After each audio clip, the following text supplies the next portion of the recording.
Alô, gente boa de inglês, tudo bem com vocês? Meu grupo aí de sexto ano, estamos começando aí mais uma aula, né? É a aula 2 desse segundo bimestre aí. Beleza, pessoal? Então nós estamos começando. Para quem não me conhece ainda, acredito que todos já me conheçam, né? Mas todas as aulas eu falo meu nome. Sou o professor Milton e nesse período, nesse ano, a gente está com língua estrangeira, no caso inglês aí. Beleza, pessoal? Esse assunto da aula 2 já é um assunto um pouquinho mais avançado do que os outros que nós demos até agora, até então, né, desde o início do ano. Tá legal? A gente vai estar falando um pouquinho sobre o Simple Present Tense, que é o presente simples. Eu dividi a aula em algumas partes. A aula de hoje será a parte 1, na aula que vem parte 2. Eu acredito que a gente vai ter que dividir em 4 partes aí para ficar bem explicadinho direitinho para vocês entenderem, beleza, pessoal?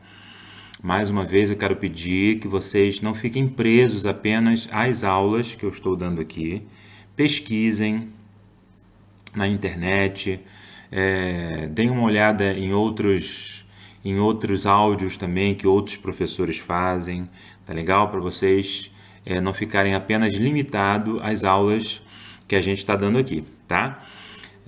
Então acho que é importante vocês consultarem também dicionários, internet, enfim, fiquem à vontade para vocês se aprofundarem na matéria, tá legal?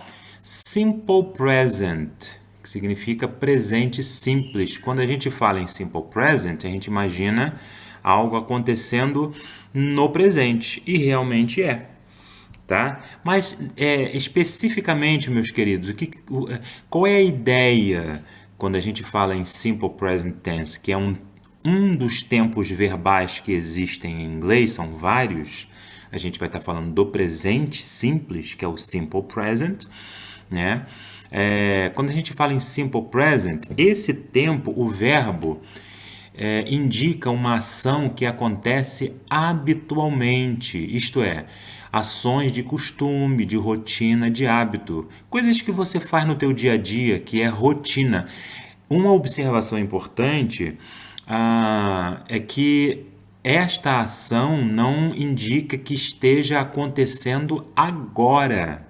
Não, existe um outro tempo verbal para indicar ações que estão acontecendo no momento em que a pessoa está falando. Este aqui, especificamente, dá a ideia de hábito, rotina. Exemplo em português. Vou à escola todos os dias, escovo os dentes todos os dias, eu almoço todos os dias às 11h30, 11 horas, meio-dia. À noite assisto novela ou assisto... Novela não, né, gente? Novela eu particularmente não gosto, não. Mas, enfim, se você assiste, tranquilo. Mas à noite eu assisto a uns bons filmes, tá? Então, são coisas que você faz, que é seu hábito fazer. Por isso que a gente chama de habitualmente, rotina, beleza? Dá um exemplo em inglês aqui, ó. Carla goes to the gym at 3 p.m. Isso significa Carla vai para a academia às 3 horas da tarde. É rotina da Carla. Todo dia, sempre, ela está às 3 horas na academia para fazer exercícios. Então, esta é parte da rotina da Carla, beleza? Nós temos aqui o sujeito, que é Carla, tá bom? Temos o verbo em seguida, que é o goes, e o restante é o complemento. Resumindo, Carla vai para a academia às 3 horas da tarde. Beleza? Tem uma gravura aí para ilustrar e um reloginho ali indicando 15 horas, 3 horas.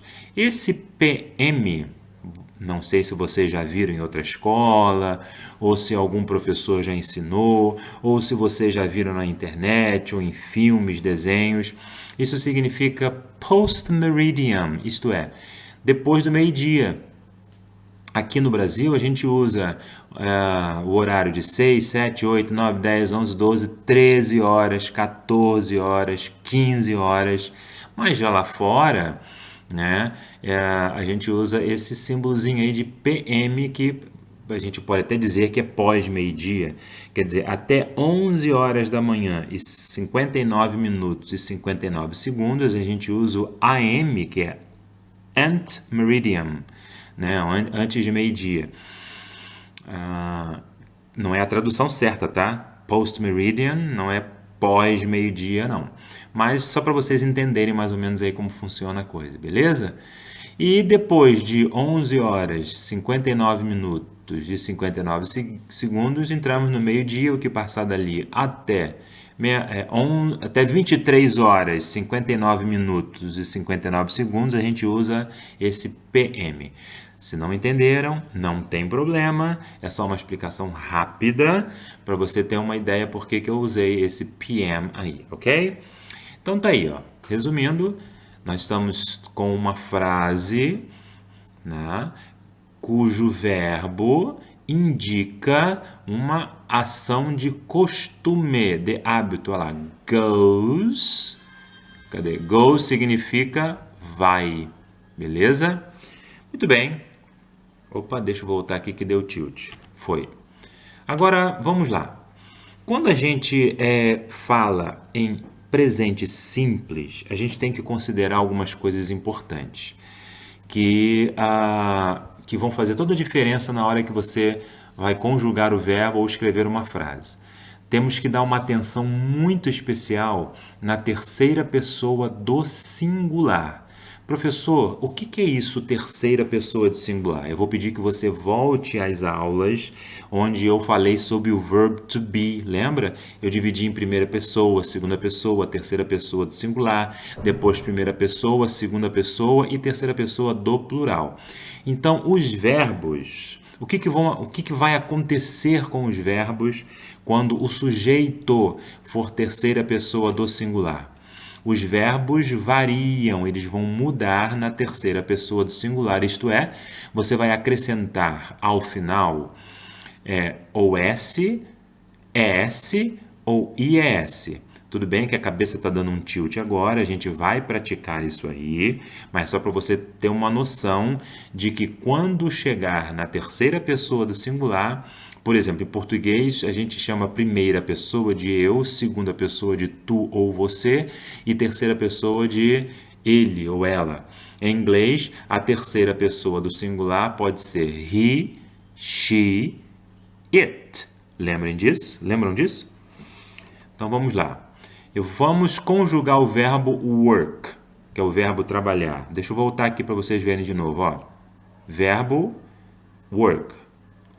Olha lá. I work, eu trabalho. You work, você trabalha. Agora, reparem uma coisa. Quando chega em he, she, it, professor, eu não sei o que é he, she, it. Volte à aula dos verb to be, vocês vão ver lá que he significa ele, she significa ela e it é um pronome neutro, beleza?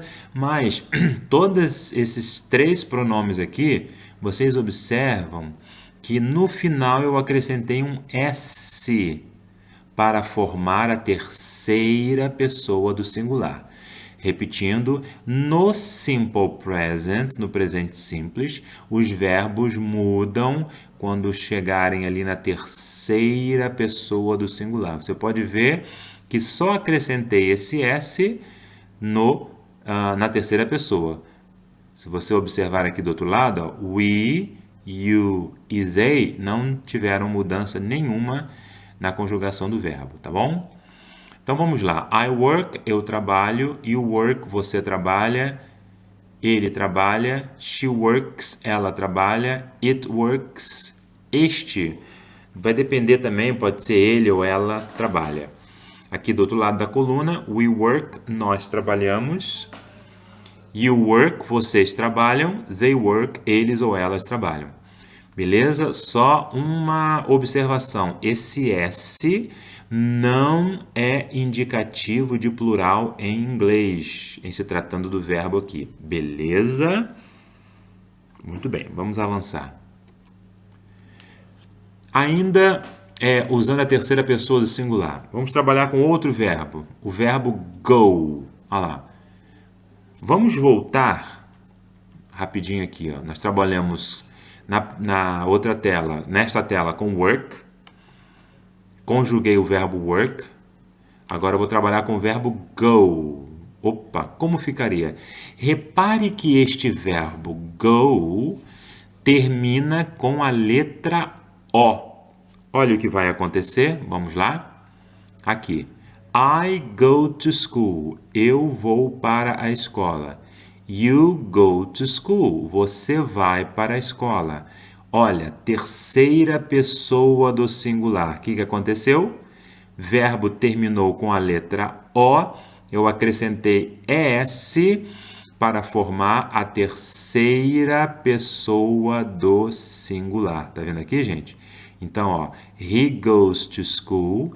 Ele vai para a escola. She goes to school. Ela vai para a escola. It goes to school. Este ou ele ou ela ou isto vai para a escola. Na outra coluna, todos os verbos, no caso, que é um só, né? Na primeira e segunda pessoa e na terceira pessoa do plural, os verbos permanecem invariáveis, isto é, não mudam. Beleza? Volto a repetir. Em pronomes de terceira pessoa do singular, os verbos sofrem modificação. Vamos trabalhar um outro verbo aqui. Olha um ônibusinho ali, school bus. Mesma coisa, mesmíssima. Agora eu vou trabalhar com o verbo study, que significa estudar. O outro go é vai, né? Ou o verbo ir, no caso. Muito bem, reparem que este verbo study, ou study, ele termina com com a letra Y. Antes da letra Y, reparem que vem uma consoante. Vamos de novo. Verbo termina com Y e antes vem uma consoante. Quando isto acontecer, retiramos a consoante aqui, ó, e acrescentamos IES. Então, os verbos variam na terceira pessoa do singular. Regra geral, S, terminou com a letra O, ES, Y, precedido de consoante, IES. No próximo slide, vai estar aparecendo as regrinhas ali, tá bom? Observaram aí, meus queridos? Beleza? Então, vamos lá. I study here, eu estudo aqui. You study here, você estuda aqui. He studies here. Olha lá, acrescentei IES. Retirei a letra Y, tá? E acrescentamos IES. Ele estuda aqui. She studies here. Ela estuda aqui. It studies here. Ele ou ela estuda aqui. We study here. Nós estudamos aqui. You study here. Vocês estudam aqui. E they study here. Eles ou elas estudam aqui. Aí você pode perguntar, professor, mas em português mudou. Olha lá, ficou nós estudamos, vocês estudam. Em português muda, em inglês não. Em inglês só vai mudar o verbo na terceira pessoa do singular. Vou contar, ó. 1, 2, 3, olha lá. Na terceira pessoa, que é he, she, it, os verbos variam. Beleza?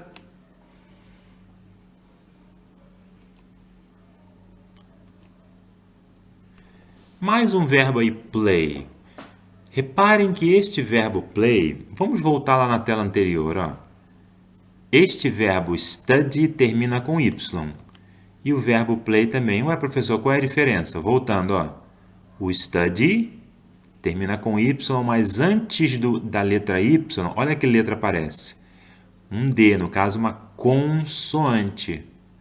Aqui termina com Y, mas aparece uma vogal. Então, quando terminar com Y e aparecer uma vogal, os verbos seguem a regra geral, que é acrescentar um S, que nem lá na primeira tela que nós vimos com o verbo work. Vamos voltar à primeira tela para ver se você lembra? Estou voltando tudo aqui, ó. Olha lá, work. Acrescentou S. Regra geral. E agora vamos voltar para o próximo. Olha lá, o verbo play. Quando isso acontece, acrescentamos apenas a letra S também. Tá bom? Então, terminou com Y, vogal, acrescenta S. Terminou com Y, consoante, retira o Y e acrescenta IES. I play soccer. Eu jogo futebol. You play soccer. Você joga futebol. He plays soccer.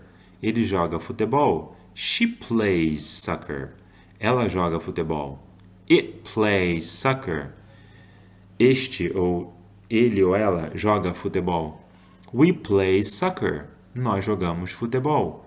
You play soccer. Você joga futebol. They play soccer.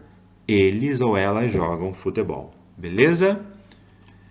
Na próxima tela, que é a última, eu vou estar colocando então as regras para a formação dos verbos em terceira pessoa do singular. No plural não muda nada, mas no singular muda. Meus queridos, vocês precisam estudar isso aí, tá?